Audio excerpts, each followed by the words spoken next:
acontecendo. Ariane Benedito, muito bom dia para você, prazer falar contigo novamente. Você citou e levantou essa bola aí para a gente falar da reunião do Comitê de Política Monetária do Banco Central, muito importante, que vai acontecer nessa semana, já deve até ter começado a primeira parte da reunião, que se encerra amanhã com a definição dos juros.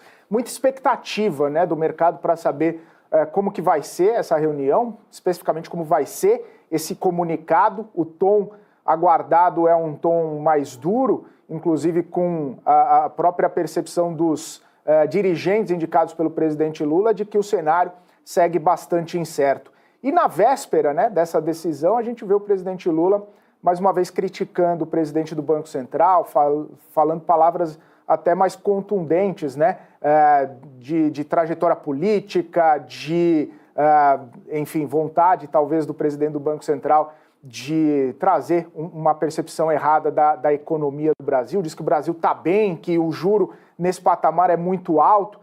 Eu queria ouvir um pouco da sua análise sobre esse tom um pouco mais elevado do presidente Lula contra o presidente do Banco Central, Roberto Campos Neto, às vésperas de uma decisão muito importante, muito aguardada pelo mercado, até porque na última reunião o tom, né, da comunicação, a forma como a decisão foi tomada, acabou gerando muito burburinho no mercado, muita reprecificação de expectativas por parte dos agentes do mercado financeiro. Então, eu queria ouvir um pouco da sua percepção e como que isso também pode trazer mais ou menos, né, expectativas aí em relação à decisão de amanhã. Bom dia, Felipe. Mais uma vez, né, muito ajuda quem não atrapalha. Eu falo que, ultimamente, a gente fica repetindo frases feitas porque exemplifica muito bem a atuação, principalmente de comunicação do governo, né, das autarquias como um todo, ali em Brasília. Né? Eu acho que seria um cuidado a mais que o presidente teria com a economia, com o mercado, se às vésperas de uma data tão importante, e que nesse momento, né, quando o Copom ele vai para a decisão, né, ele entra na reunião para discussão, para montar o comunicado, para afunilar as análises para uma decisão de política monetária, o presidente tem que lembrar que esse trabalho até chegar nesses 2 dias, né, ele é árduo, ele acontece diariamente. Então, chegar nas vésperas e causar uma desancoragem das expectativas, que é o principal assunto que hoje o Banco Central precisa, né, controlar, não dá para flertar com essa possibilidade, né? Você está indo contra aquilo que você quer fazer, quer estimular crescimento. Né? Não necessariamente a gente precisa baixar os juros para fazer o país crescer, que é o que o governo quer. A gente precisa ganhar credibilidade, a gente precisa ganhar confiança. E você mostra confiança para o investidor, seja ele, né, mercado local ou mercado estrangeiro, que você tem um alinhamento, né, que faz sentido para a condução da economia brasileira. Né? E você assumir que você vai trabalhar acima da banda superior é como dizer assim, olha, eu vou fazer o que eu tenho que fazer pelo período que eu estou aqui. Né? Se vai ter preços mais altos ou não, eu quero firmar, eu quero mostrar que eu consegui derrubar os juros. Como se a gente começasse a derrubar a Selic e amanhã o preço do crédito, né, do financiamento na ponta, enfim, né, vai estar mais barato.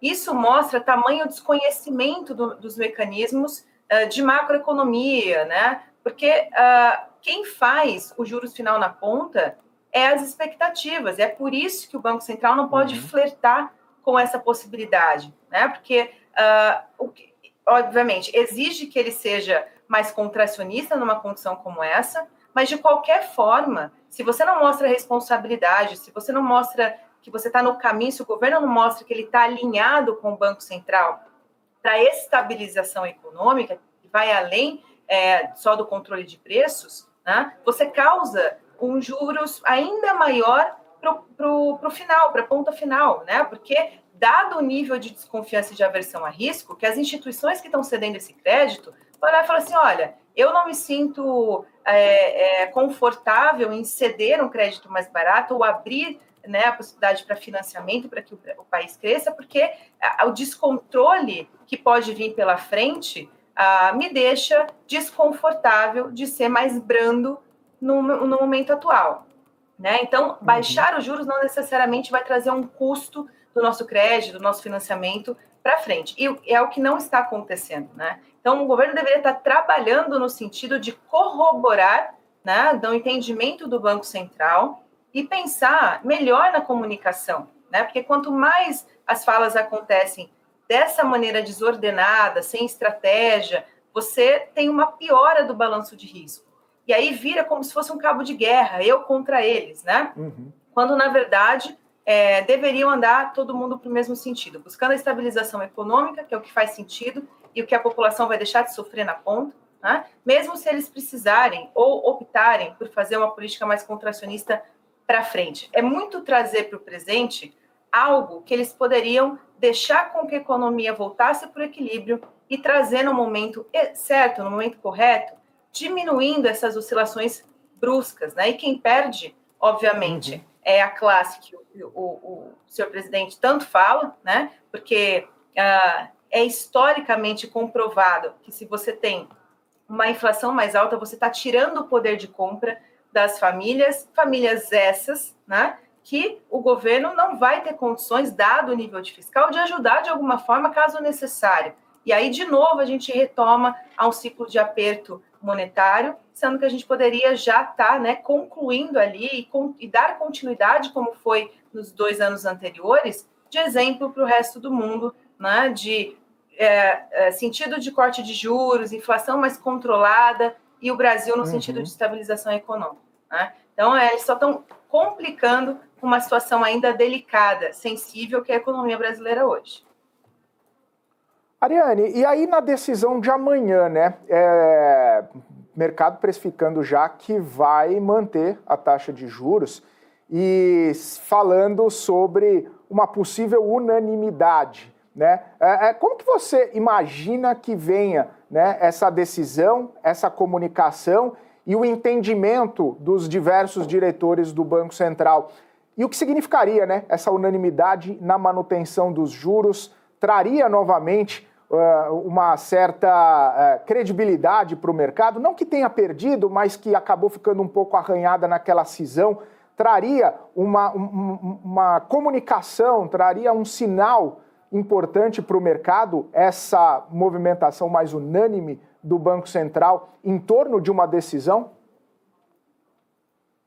Sem dúvida, Felipe. Eu acho que é o que mais a gente espera nesse momento, né? Que ele seja um exemplo, tanto na magnitude do que vai ser feito, ou seja, né, vai trazer ali a manutenção, para ser coerente com o que foi colocado, tamanho alerta que foi dado para nós, né, e com isso mostrar que realmente não há uma divisão, né, e principalmente com teor político, dentro de uma instituição que há pouco tempo conseguiu a sua autonomia, né, para trazer de fato essa confiança não só para o mercado, como eu disse, porque o mercado reflete, né? Quando a gente fala mercado, acho importante dizer, né, Felipe, lembrar que o mercado é o que emprega, né? O mercado é o que... O mercado não é só bolsa, não é só o preço do ativo, não é só o câmbio subindo. Né? O mercado, ele fomenta, o mercado são as empresas são as que produzem. Se produz, tem emprego, se tem emprego, tem renda. Né? Então, brigar, bater de frente, né, com quem é responsável pela atividade de um país, não é uma estratégia muito inteligente, né? Acho que nada é inteligente, né? Então, eu acho que nesse momento, mostrar a unanimidade agradaria, né, o mercado, traria mais, traria menos volatilidade, acho que daria uma acalmada na volatilidade, né? Claro que isso é momentâneo também, porque a gente tem muitas pautas envolvidas, o fiscal está cada vez mais delicado, então, passado ali a semana de política monetária, a gente volta na corrida com as pautas fiscais, aguardando ali as soluções de contrapartes, que é a discussão do momento, tá? Então, mas sim, uma unanimidade sendo colocada, mesmo que a gente tiver um aumento de risco no balanço, né, principalmente impactos altistas, que é o que a gente espera também não ver acontecer, mas aí tem o IPCA da última medição, que veio acima das expectativas, então tem toda uma dúvida que envolve, né, a avaliação técnica, a discussão na academia, do que pode vir no balanço de risco, talvez uma especulação mais aumentada. Eu uso o termo especulação porque a gente está vivendo um data dependence, né? O próprio Banco Central deixou a gente no escuro de saber o que pode vir a acontecer amanhã, olhando apenas para os dados. Então, se a gente considera esse olhar para os dados, somado a todo o desarranjo que aconteceu na última decisão, dado o risco de imagem do Banco Central, né? E hoje, logo pela manhã, as falas do presidente Lula de novo pressionando o Banco Central e trazendo um conceito que para a gente é desesperador, que é praticamente trazer um Banco Central nas condições do governo Dilma, e a gente viu o que aconteceu, o resultado que aconteceu, é um pouco desesperador. Então, a gente, o trabalho que a gente está tendo agora